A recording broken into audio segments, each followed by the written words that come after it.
धारा नगरी के पराक्रमी राजा विक्रम ने बेताल को अपने कंधे पर डालकर फिर से जंगल में कदम बढ़ाया। बेताल ने वही शर्त दोहराई। यदि राजा ने उसकी कहानी का उत्तर दिया तो वह वापस उड़कर पेड़ पर जा लटकेगा। राजा बिना बोले आगे बढ़ते रहे। तब बेताल ने दूसरी कहानी सुनानी शुरू की। किसी नगर में एक राजा राज्य करता था। वह न्यायप्रिय, वीर और प्रजा का प्रिय था। राजा की एक सुंदर और रूपवान रानी थी। वह राजा को अत्यंत प्रेम करती थी और राजा भी उससे बहुत स्नेह करता था। दोनों का जीवन सुखमय बीत रहा था।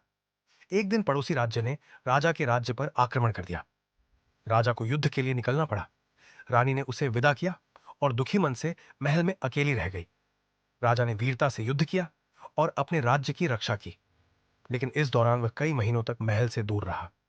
राजा के न रहने पर एक दिन एक साधु महल में भिक्षा मांगने आया। साधु तपस्वी और तेजस्वी दिखता था। रानी ने उसे सोने के सिक्के दान में दिए। साधु ने आशीर्वाद दिया और चला गया।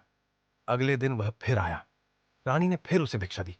साधु का आना जाना बढ़ने लगा। उसकी बातों में एक विचित्र आकर्षण था। धीरे धीरे रानी को उसकी बातों में रुचि आने लगी। साधु बहुत चतुर था। उसने अपनी तंत्र विद्या से रानी को वश में कर लिया। रानी अब उसकी बात मानने लगी और उसके प्रति आसक्त हो गई। साधु ने उसे अपने साथ चलने के लिए मना लिया।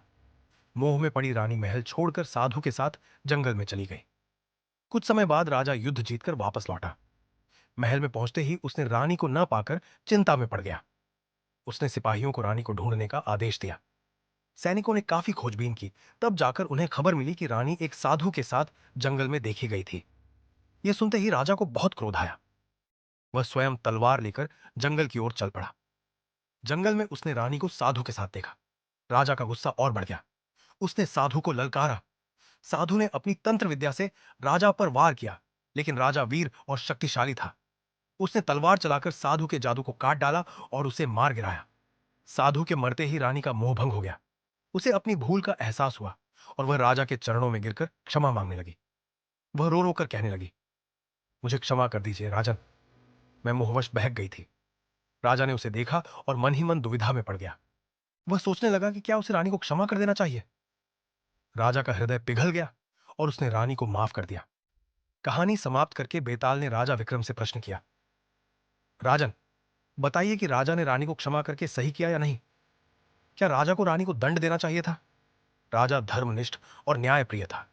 उसने उत्तर दिया, राजा ने रानी को क्षमा करके गलती की। रानी ने अपने पति के प्रति विश्वासघात किया। वह महल छोड़कर एक साधु के साथ चली गई। यह उसका अपराध था। राजा को उसे दंड देना चाहिए था ताकि भविष्य में अन्य लोग भी सीख लें। राजा का उत्तर सुनते ही बेताल जोर से हंसा और बोला, राजन, तुमने उत्तर दे दिया। अब मैं फिर पेड़ पर जा लटकूंगा। इतना कहकर बेताल उड़कर वापस सिरस के पेड़ पर जा लटक गया। राजा विक्रम बिना विचलित हुए फिर से उसे पकड़ने के लिए आगे बढ़ गए। कहानी पसंद आई तो लाइक कीजिए, सब्सक्राइब कीजिए। आगे की कहानी के लिए प्लीज